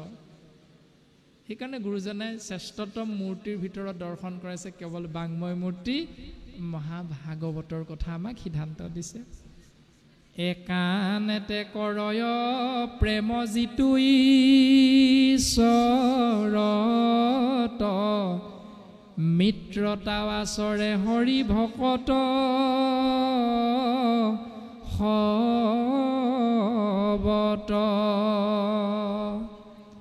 একান্তভাৱে প্ৰেম ভক্তি ঈশ্বৰত আশ্ৰয় কৰি হৰি ভকত হবৰ লগত মিত্ৰতা আচৰণ কৰি অজ্ঞক কৰোণা ক্ষমা কৰে বিপক্ষত সেহিজন জানিবা মধ্যম ভাগৱত। সেইজন আকৌ মধ্যম ভকত। লক্ষণটো কি ক'লে? একান্তভাৱে ঈশ্বৰত প্ৰেম ভকতি কৰে, হৰি ভকতসকলৰ সংগ আশ্ৰয় কৰে, অজ্ঞানীসকলক কৰোণা কৰে, বিপক্ষসকলক ক্ষমা কৰে। এই ব্যৱস্থাটোত যিজন অৱতীৰ্ণ হৈ আছে তেওঁ মধ্যম ভকত। সেই নিমিৰাজন তুমি মনত ৰাখিবা। তাৰ পাছত নপূজে ভক্তক মান্য নকৰে প্ৰাণিক একে প্ৰতিমাত মাত্ৰ আৰাধে হৰিক। ঈশ্বৰ কৃষ্ণদেৱৰ একান্ত ভকতক সেৱা কৰি ভাল নাপায়, নপূজে ভকতক সেৱা কৰি ভাল নাপায়। মান্য নকৰে প্ৰাণীক, ইতৰ প্ৰাণীবিলাকক মান্যতা প্ৰদান নকৰে। একে প্ৰতিমাক মাত্ৰ আৰাধে হৰিক, মূৰ্তি এভাগ নিৰ্মাণ কৰি বা ফটো এখন আগত ৰাখি ঈশ্বৰ কৃষ্ণ বুলি ভাবি ধূপ কেইডাল তাৰ আগতে জ্বলায়, চাকি গছ তাৰ আগতে জ্বলায়। সেহিজন জানি বাহা প্ৰাকৃত ভকত। সেইজনক প্ৰাকৃত ভকত বুলি মনত ৰাখিবা নিমিৰাজন। আৰুঢ় হৈ আছে তেহু ভক্তিৰ পথত। কিন্তু তেওঁকো অৱমাননা নকৰিবলৈ কৈছে আমাক, কাৰণ আৰুঢ় হৈ আছে তেহু ভক্তিৰ পথত। তেওঁ যিহেতু সেই ধৰণে ঈশ্বৰৰ সেৱা কৰিছে, গতিকে এদিন এখোজ দুখোজকৈ গৈ তেওঁ মোৰ উত্তম ভকতৰ শাৰীলে আগবাঢ়ি যাব পাৰিব। এইকেইটাই প্ৰতিমাকে ঈশ্বৰ বুলি ভাবি সেৱা কৰিছে চোৱা, এই বুলি তেৰা সমস্তৰ প্ৰতি কটাক্ষ দৃষ্টি নাচাবলৈ শাস্ত্ৰই আমাক উপদেশ প্ৰদান কৰিছে। আমি এইটোহে ভাবিব লাগে যে তেওঁ বাঁহী বজাই থকা কৃষ্ণৰ ফটোখনতে ধূপ কেইডাল জ্বলাইছে, প্ৰভু তুমি যেন তেওঁক আৰু অকণমান কৃপা কৰি তোমাৰ চৰণলৈ যোৱাৰ পথটো আৰু অকণমান তুমি কৃপা কৰা। এই বুলি আমি তেওঁৰ হৈ জনাকেইজনে অন্তত গুৰু সেৱা কৰোঁতে অকণমান ভাবিব লাগে। এইটোহে আমাক শাস্ত্ৰই উপদেশ দিছে। এইকেইটাই সেই পূজা কৰিছে চা, আমুক কৰিছে চা, তেনেধৰণে অপমান বা অৱমাননা নকৰিবৰ বাবে শাস্ত্ৰে আমাক উপদেশটো প্ৰদান কৰিছে। কাৰণ আৰুঢ় হৈ আছে তেওঁ ভক্তিৰ পথত। তেওঁ প্ৰাথমিক পৰ্যায়ত প্ৰাকৃত ভকত অৰ্থাৎ অধম ভকত। তেওঁ বুজি পোৱা নাই ক'ত সেৱা কৰিব লাগে, কেনেকৈ ঈশ্বৰৰ ওচৰলৈ যাব পাৰিব, তেওঁ পথটো বুজি পোৱা নাই। কিন্তু তেওঁ যে ফটোখনকেই কৃষ্ণ বুলি ভাবিছে, এইটো বহুত ডাঙৰ কথা। এওঁ লাহে লাহে ঈশ্বৰ পুৰুষৰ পূৰ্ণ কৃপা এদিন নহয় এদিন লাভ কৰিব পাৰিব। অনুক্ৰমে উত্তম হৈবে কজ হিউজন একোমতে নোহে জানা নিন্দাৰ ভাজন। এনেকৈ ক্ৰম অনুসাৰে তেওঁ এদিন উত্তম ভকত হ'ব। সেইকাৰণে একো মতে নোহে জানা নিন্দাৰ ভাজন। তেওঁ কোনো কাৰণতে নিন্দাৰ পাত্ৰ হ'ব নোৱাৰে নিমিৰাজন। ত্ৰিবিধ ভকত এহি কহিলো নৃপতি, তা সম্বাৰ চিহ্ন আৰু শুনিও সম্প্ৰতি। এই ভকতৰ তিনিটা ব্যৱস্থা তোমাৰ আগত ক'লোঁ, উত্তম ভকত, মধ্যম ভকত, প্ৰাকৃত বা অধম ভকত। এতিয়া তেওঁলোকৰ চিহ্নবিলাক আমি তোমাৰ আগত ক'ম। শুনা সাৱধানে আবে ইক্ষা কুনন্দন, কহু আৰু মহাভাগৱতৰ লক্ষণ। তোমাক ইয়াৰ পাছত সেই মহাভাগৱতৰ লক্ষণ আমি পুনৰ প্ৰকাশ কৰিম। কৃষ্ণকে সে চিন্তে যিটো নবানছে বিষয়, দেশন্ত বিষ্ণুৰ মায়া জগত নিশ্চয়। কেৱল কৃষ্ণকে চিন্তা কৰে, বিষয়ৰ প্ৰতি আসক্তি নহয়। দেশন্ত বিষ্ণুৰ মায়া জগত নিশ্চয়। এই চৰাচৰ ব্ৰহ্মাণ্ড কেৱল বিষ্ণুৰ মায়া। এবাৰ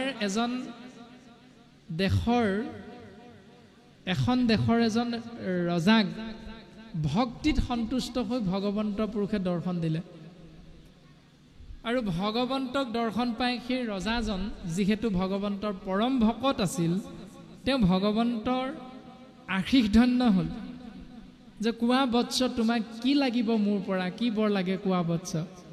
তেতিয়া ভকতজনে অলপ সময় চিন্তা কৰি ভগৱন্তক ক'লে, হে প্ৰভু, মোৰ একান্ত ইচ্ছা তুমি যেনেকৈ মোৰ সেৱাত সন্তুষ্ট হৈ মোক দৰ্শন দিলা, যিহেতু মোৰ আশ্ৰিত প্ৰজাসকলে মোৰ প্ৰত্যেকটো কথা মানি চলে, মোৰ সন্তানস্বৰূপ তেৰা সমস্ত, গতিকে মোৰ এটা ইচ্ছা, মোৰ প্ৰজাসকলকো যেন তুমি প্ৰত্যেককে দৰ্শন দিয়া, এবাৰ হ'লেও তুমি দৰ্শন দিয়া, এইটো মোৰ ইচ্ছা প্ৰভু।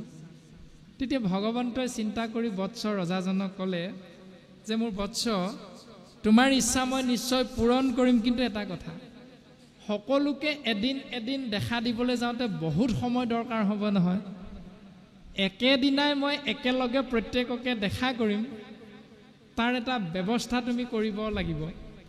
বোলে প্ৰভু কওকচোন, তোমাৰ ৰাজ্যৰ কাষতে থকা যিটো পাহাৰ, সেই পাহাৰটোৰ একেবাৰে ওখ স্থানডোখৰত মই তেৰা সমস্তক দৰ্শন দিম, তুমি সেই স্থানলৈ তেৰা সমস্তক লৈ আহিবা কালিলৈ প্ৰত্যুষতে। বোলে প্ৰভু, কালিলৈ মই আনিব নোৱাৰিম, কিয়? কাৰণ মই সকলোকে খবৰ দিওঁতে মোকো সময়ৰ প্ৰয়োজন হ'ব, গতিকে সেই প্ৰভু তুমি পৰহিলৈ দেখা দিবা, মই কালিলৈ গোটেই দিনটো মোৰ প্ৰজাবৰ্গক এই খবৰটো দিওঁতেই যাব। বোলে ঠিক আছে বৎস, তুমি চিন্তা নকৰিবা, এই বুলি কৈ ভগৱান অন্তৰ্ধান হ'ল।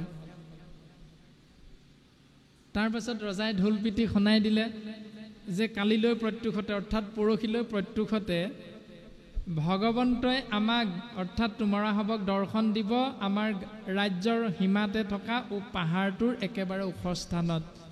গতিকে সকলোৱে ঈশ্বৰৰ কৃপা লাভৰ বাবে পাহাৰটোৰ উচ্চ শিখৰলৈ সদল বলে যাত্ৰা কৰিব লাগিব প্ৰত্যুষতে। ৰজাই এই বুলি ঢোল পিটি শুনাই দিয়াৰ পাছত ৰজাৰ আগে আগে গৈছে প্ৰত্যুষতে, বাকী সমস্ত প্ৰজাবৰ্গ ৰজাৰ পাছে পাছে ভগৱন্তৰ কৃপা লাভৰ হেতু সদল বলে যাত্ৰা আৰম্ভ কৰি দিলে। আৰু অলপ দূৰ যাওঁতেই ভগৱন্তৰ মায়া যে ৰূপৰ ধন এখিনিমান, অজস্ৰ ৰূপৰ ধন চিকমিকাই থকাকৈ দৰ্শন পাই গ'ল প্ৰজাবৃন্দই। আৰু ৰজাই কৈছে যে সেই মোৰ প্ৰজাসকল, এইবিলাক ভগৱন্তৰ মায়া, এইবিলাকত তোমালোক মোহ নাযাবা, কাৰণ ভগৱন্তই আমাক দৰ্শন দি ইয়াতকৈও অধিক কৃপা বৰ্ষণ কৰিবলৈ ৰৈ আছে। গতিকে ৰূপৰ মুদ্ৰাবিলাকৰ প্ৰতি তোমালোকে লোভ নকৰিবা।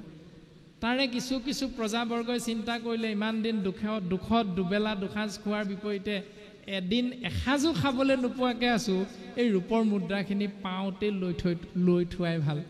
এই বুলি ৰূপৰ মুদ্ৰাৰ মোহত পৰি যে যেনেকৈ পাৰে লগত যি লৈ গৈছিল তাতেই ৰূপৰ মুদ্ৰাখিনি ভৰাই বোলে ভগৱন্তক বেলেগ এদিন লগ কৰিলেও হ'ব, এনেও এদিন দেখা দিম বুলি কৈছে, কোনোবা এদিন লগ কৰিম দিয়া ভগৱানক, পাওঁতে ৰূপৰ মুদ্ৰাখিনি লৈ ঘৰলৈ উভতি যোৱাই ভাল। এই বুলি বহু বহু প্ৰজাবৰ্গ ৰূপৰ মুদ্ৰাখিনি লৈ ঈশ্বৰক দেখা নকৰাকৈ গৃহাভিমুখী হ'ল। আকৌ ৰজাৰ নেতৃত্বত বাকীসকল গৈ আছে। অলপ দূৰ গৈ আকৌ সোণৰ কিছুমান মুদ্ৰা চিকমিকাই থকা দেখা পালে। ৰজাই আগৰ বাৰৰ নিচিনাকৈ ঈশ্বৰৰ মায়া বুলি বুজাই দিয়াৰ পাছতো তাৰে সৰহসংখ্যক প্ৰজাবৰ্গই সেই সোণৰ মোহত পৰি আকৌ সোণৰ মুদ্ৰাখিনি যে যেনেকৈ পাৰে ভৰাই বোলে ঈশ্বৰক বেলেগ এদিন দেখা দিম দিয়া, এই বুলি ভাবি সোণৰ মুদ্ৰাৰ লোভত পৰি সোণ ভৰাই ঘৰলৈ উভতি আহিল। তাৰ পাছত বাকী থাকিল এনেধৰণে যাওঁতে যাওঁতে ৰজাৰ লগত কেৱল একমাত্ৰ সংগী ৰাণী। ৰাণীয়ে কৈছে, স্বামী মই মোহত নপৰোঁ, আপুনি অকণমানো চিন্তা নকৰিব। তেনেতে অলপ দূৰ গৈ যেতিয়া দেখিলে চিকমিকাই থকা হীৰাৰ এটা অট্টালিকা, ৰাণীয়ে তৎক্ষণাৎ হীৰাৰ অট্টালিকাটো দেখি মোহত পৰি বোলে, স্বামী আপুনি ভগৱন্তক লগ কৰিবলৈ গ'লেও যাওক, নগ'লেও নাযাওক, মই এই হীৰাৰ এই মন্দিৰ ভাগ পাইছোঁ, প্ৰসাদটো পাইছোঁ, গতিকে মই আজিৰ পৰা ইয়াতেই থাকিম, আপুনি যি কৰে কৰক। এই বুলি কৈ ৰাণী সেই হীৰাৰ মোহত পৰি ততাতয়াকৈ সেই অট্টালিকাটোৰ ফালে ঢাপলি মাৰিলে। আৰু শেষত ৰজা অকলশৰীয়া হৈ যেতিয়া ৰজাৰ ভগৱন্তৰ সন্মুখত উপস্থিত হ'ল, তলমূৰ কৰিছে ৰজাই। বোলে প্ৰভু মই তোমাৰ কথা ৰাখিব নোৱাৰিলোঁ। ভগৱন্তই কৈছে, ৰাজন ক'তা তোমাৰ প্ৰজাসকলক দেখোন মোৰ ওচৰলৈ নানিলাই। মই ইমান অধীৰ আগ্ৰহেৰে ৰাতিপুৱাৰ পৰা এতিয়ালৈকে ৰৈ আছোঁ, বেলি দুপৰ হ'ল, তোমাৰ প্ৰজাসকলৰ লগত মই আলাপ আলোচনা কৰিম, দৰ্শন কৰিম, কৃপা কৰিম, তুমি নানিলা দেখোন। এই বুলি ক'লত ৰজা যেতিয়া তলমূৰ কৰিছে, প্ৰভু মোৰ অপৰাধ ক্ষমা কৰিব, তেতিয়া ভগৱন্তই কৈছে যে সেই মোৰ বৎস, তুমি জানিব লাগিছিল যে এই ঐশ্বৰ্য বিভূতি কেৱল মোৰ মায়া, এইবিলাকত যাৰ মনটো থাকিব তাক মই কেতিয়াও দৰ্শন নিদিওঁ। আৰু তুমি যিহেতু সেই ঐশ্বৰ্য বিভূতি অৰ্থাৎ এখন সসাগৰা পৃথিৱীৰ ৰাজ্যৰ ৰজা হৈও তুমি মোক চিন্তা কৰা, এইবিলাক মোৰ মায়া বুলি তুমি বুজি পাই দিনে ৰাতিয়ে মোক তুমি পাহৰি নোযোৱা, সেইকাৰণেহে মই তোমাক দেখা দিলোঁ। তোমাৰ প্ৰজাসকলে তাৰ ওলোটা চিন্তাটো কৰে, আৰু সেইকাৰণে কোনোদিন মই তোমাৰ প্ৰজাবৰ্গৰ আগত দৰ্শন দিয়া নাই। আৰু এই কথাটোকে বৰ্তমান পদে ক'লে, কৃষ্ণ কেশে চিন্তে যিটো নবাঞ্চে বিষয়, দেশন্ত বিষ্ণুৰ মায়া জগত নিশ্চয়। যিজনে কেৱল কৃষ্ণক চিন্তা কৰি বাকী ঐশ্বৰ্য বিভূতি ঈশ্বৰৰ মায়া বুলি বুজি পায়, নকৰে আক্ৰোশ দেশ কিঞ্চিতো মনত, সেইজন জানিবা উত্তম ভাগৱত। যিজনে মনত কোনো ক্ৰোধ ভাৱ জন্ম নকৰে, এই সকলোবিলাক ঈশ্বৰৰ ইচ্ছা বুলি যিজনে বুজি পায়, সেইজন জানিবা উত্তম ভাগৱত। এবাৰ এজন পৰম ঋষিয়ে মহৰ্ষি ভগৱান বুদ্ধদেৱক এভাগ প্ৰশ্ন কৰিছিল যে, বুদ্ধ তুমি ক'ব বিচাৰা নেকি যাগ যজ্ঞ পূজা পাতল দান দক্ষিণা এইবিলাক বৃথা বুলি? তেতিয়া বুদ্ধদেৱে সেই ব্যক্তিজনক যি স্থানত আসনাধীষ্ঠ হৈ দুইজনে কথোপকথন কৰিছিল, সেই জেগাডোখৰ আছিল এখন নদীৰ কাষত। আৰু তেতিয়া উত্তৰটো দিবলৈ গৈ বুদ্ধদেৱে কৈছে যে, সেই মান্যবৰ, আমি য'ত থিয় হৈ আছোঁ কাষতে ইয়াৰ নদীখন তুমি দেখিছা বোলে? দেখিছোঁ। এই নদীখনৰ সিটো পাৰলৈ যাবলৈ যদি এজন ব্যক্তিয়ে বিচাৰে, তেতিয়া সেই ব্যক্তিজনে কি কৰিব লাগিব? তেতিয়া সেই ঋষিজনে বুদ্ধদেৱক কৈছে যে, বুদ্ধ, সেই ব্যক্তিজনে যিজনে নদীখনৰ ইটো পাৰলৈ যাব বিচাৰিব, সেই ব্যক্তিজনে কৰিব লাগিব এখন নাও বা এখন ভূৰৰ আশ্ৰয়, যদিহে পানী বেছিকৈ থাকে নদীখনত। আৰু যদি পানী কমকৈ থাকে তেতিয়া খোজকাঢ়ি তেওঁ নদীখনৰ ইটো পাৰলৈ যাব পাৰিব।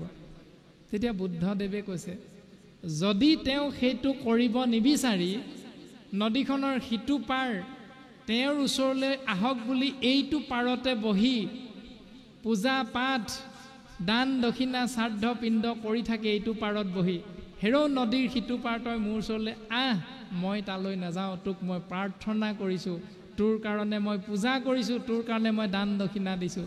তেতিয়া ঋষিজনে কৈছে, সেই ব্যক্তিজনক জধামূৰ্খ বুলি কোৱা হ'ব। ঠিক তেনেকৈ সেই মান্যবৰ, বুদ্ধদেৱে কৈছে, ঠিক তেনেকৈ সেই মান্যবৰ, যদি মনুষ্য নামৰ জীৱই ঈশ্বৰক পোৱাৰ একমাত্ৰ পথটো শাস্ত্ৰৰ মাধ্যমেৰে দিয়াৰ পাছতো সেই নীতি নিয়মবিলাক মন মগজুৰ পৰা আঁতৰাই পঠাবই নিবিচাৰে, তেতিয়া বোলে তেতিয়া তেওঁ কেতিয়াও মোক্ষ প্ৰাপ্তি হ'ব নোৱাৰে। আমি প্ৰত্যেকেই জানো ঈশ্বৰক সেৱা কৰা, ঈশ্বৰক কৃপা কৰাৰ পদ্ধতি শাস্ত্ৰই আমাক দিছে। দিয়াৰ পাছতো আমি পৰম্পৰাগতভাৱে কেৱল যদি সেইটো কৰিব লাগে কাৰণেহে কৰোঁ, বাধ্য হৈহে কৰোঁ, তেতিয়াহ'লে আমি এইটো পাৰতেই থাকি যাম। সেই পৰম মুখ্য প্ৰাপ্তিৰ সেই পাৰটোত আমি গৈ কোনোদিন উপস্থিত হ'ব নোৱাৰিম। গাড়ীখনত বহি দিলোঁ, ঘোষা এজোকা গাই দিলোঁ, গাড়ীখন ষ্টাৰ্ট নিদিলোঁ, শিৱসাগৰৰ পৰা আপোনাৰ হ'ব এই নাহৰকটীয়া জেগা আমি প্ৰাণজিত নামৰ শৰীৰটো পামহি নেকি? গাড়ীখনত বহি আমি গাড়ীখন ষ্টাৰ্ট দি ষ্টেৰিংডাল পোনাই আমি সেইমতেৰে নিৰ্দেশ কৰা ৰাস্তাটোৰে আমি আহিবলৈ চেষ্টা কৰিব লাগিব। তেতিয়াহে আমি এই নিৰ্দিষ্ট জেগাত আহি উপনীত হ'ম। যদি এটাও নকৰোঁ, চোতালতে গাড়ীখন উলিয়াই চোতালতে বহি থাকোঁ, গাড়ীখনে আমাক নিজেই লৈ যাব বুলি, গাড়ীখনে নিজেই লৈ যাব নেকি? প্ৰাৰ্থনা যিমানেই নকৰোঁ, পূজা পাঠ যিমানেই নকৰোঁ, যদি শাস্ত্ৰই কোৱা নিয়মটো আমাৰ শুদ্ধ ৰূপত আশ্ৰয় হোৱা নাই, তেতিয়াহ'লে আমি ইহকালতেই থাকি যাম, পৰকালত পৰলোকত গৈ আমি কেতিয়াও নিৰ্দিষ্ট মতে উপস্থিত হ'বগৈ নোৱাৰোঁ। এই কথাটো আমাক সিদ্ধান্ত দিছে। নকৰে আক্ৰোশ দেশ কিঞ্চিতো মনত জানিবা সেইজন উত্তম ভাগৱত। সেইজনেই উত্তম ভকত। একে মাধৱতে মাত্ৰ কৰিলে আশ্ৰয় কাম্য কৰ্ম বাসনাক তেজিলে হৃদয় শৰীৰ চৰণ মনে নচাৰে সতত সেইজন জানিবা উত্তম ভাগৱত। সেই ৰাজন সেইজন উত্তম ভাগৱত যিজনে এজন ঈশ্বৰৰ চৰণত শৰণ গ্ৰহণ কৰিলে, যাৰ স্বামী হ'ল এজন, যিজনে কামনাযুক্ত কৰ্ম বাসনা হৃদয়ৰ পৰা ত্যাগ কৰে। যে সেই প্ৰভু ল'ৰাটোৱে মেট্ৰিক পৰীক্ষা দিবলৈ আগবাঢ়িছে, তুমি যেন নাকটো বচোৱা, এই বুলি সেই মেট্ৰিক পৰীক্ষাৰ আগত যে আমি নামঘৰত গৈ গোৱা পাণ এভাগ দিওঁগৈ, এইবোৰ কামনাযুক্ত কৰ্ম। সেই প্ৰভু সন্তানটোৱে বিয়া পাতিবলৈ ছোৱালী এজনী বিচাৰি পোৱা নাই, প্ৰভু বোৱাৰী এজনী যোগাৰ কৰি দিয়া আৰু এই বুলি যে কৈ আমি নামঘৰত চাকি বন্তি দিওঁ।